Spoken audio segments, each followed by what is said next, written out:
In this lesson, I'm going to show you what the adjustment brush, the graduated filter, and the radial filter do. This is another way that you can adjust just parts of your image.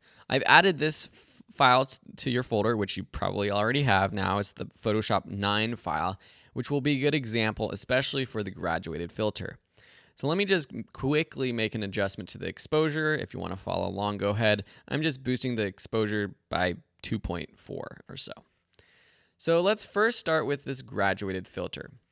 By clicking that, nothing happens, but we get a bunch of new sort of adjustments over here.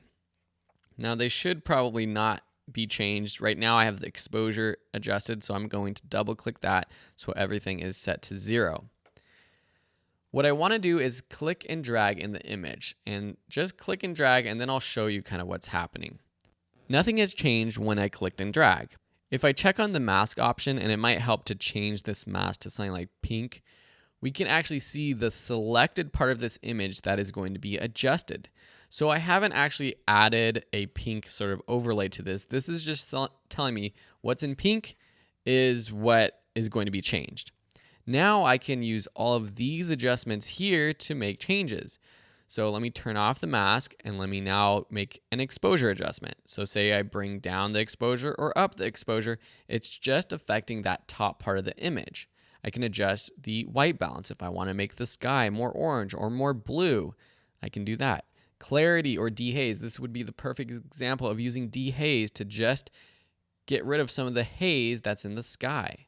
You have all of your other options here that you can play around with that you've seen before. You do have one new option called moire reduction. I don't know if you've ever seen before, but when you're taking photos of a really detailed pattern like a striped shirt or a checkered shirt, sometimes you get a little bit of sort of fuzziness in that shirt. And so what you could do is apply that sort of moire reduction to just the shirt, which might be better done with the adjustment brush or the radial filter, which we'll show you in just a second. So that's basically what the adjustment brush does. And there are some more advanced features that I'll go over with all these tools in the next lesson, but let's go move on to the radial filter. So clicking that, it basically does the same thing. We can click and drag. And right now we have all of the same sort of presets that we use for that last adjustment. So let's delete that and reset all of these. So now if we click and drag, you see sort of an oval, and we can make it tall, wide. So say I just want to make some sort of adjustment to this part of the image. Well, let's turn on the mask to see what's happening. Well, it's actually selecting everything outside of the circle. So we want to go down here to this effect option and choose inside. You also have a feathering, which sort of blends the adjustment in with some feathering. So now if we turn off the overlay, you can also turn off this overlay button down here to not see this circle if that helps. We can now adjust this. Say we want to make this part of the hills really warm. Maybe we want to boost the contrast and the sharpness of this part of the image. Maybe boost the saturation. Now I'm just going through this a little bit quick, but let's go ahead and boost the clarity as well. So now that works pretty good. So say you want to do 2 of these adjustments. So either using the graduated filter or the radial filter. Now I'm like, okay, I'm ready to add another one. What you do is just click the new button up here and then you start from scratch. Okay? To delete or to move, you can just select it and move that point in the middle. See how there's that green dot? You could also select the edges to change the size. And then to delete, just when it's selected, press the delete key on your keyboard. Same with the graduated filter. If we want to go back and adjust it, we can go ahead and click the point or one of the points and make adjustments, or select the new button to create a new adjustment. And you can see that what happens is that it selects the part of the image from where you started clicking. So let me delete this and I'll show you again. So if I click at the bottom and drag up, it's selecting that bottom part of the image. If I click from the left and drag right, it's selecting the left side, and so on and so forth.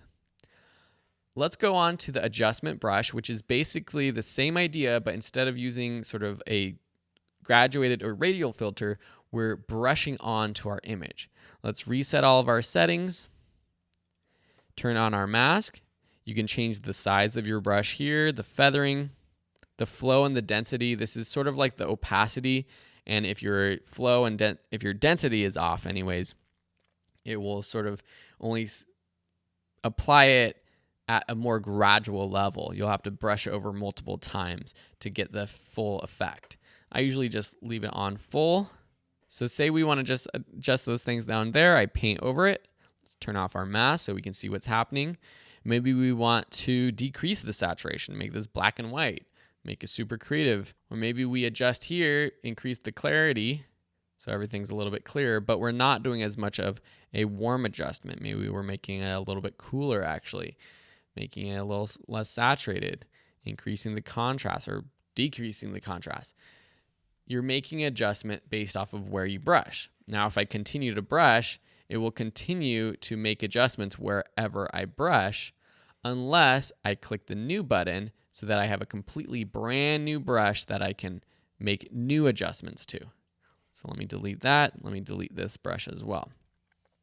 Let me just show you what happens if the density is down below. So now let's turn on, the mask is on. See how it's sort of a lighter pink? So whatever adjustments we make aren't going to be as strong.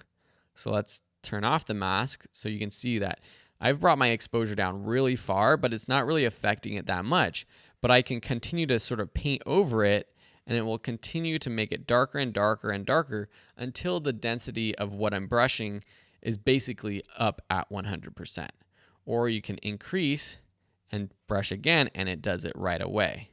So think of sort of the density as how opaque your brush is. Flow works in a similar way. I've increased flow all the way to 100%. We've got our mask down here on so we can see what I'm doing. See, it's sort of like a complete big paintbrush. Now if I decrease the flow all the way, paint on, you barely get it.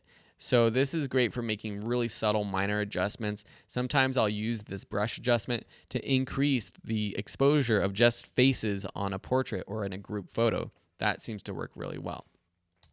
So that's basically how you use this brush. I'm going to show you some advanced features for how you edit these selections with the range mask and also with the brushes option for your graduated and radial filters coming up in the next lesson.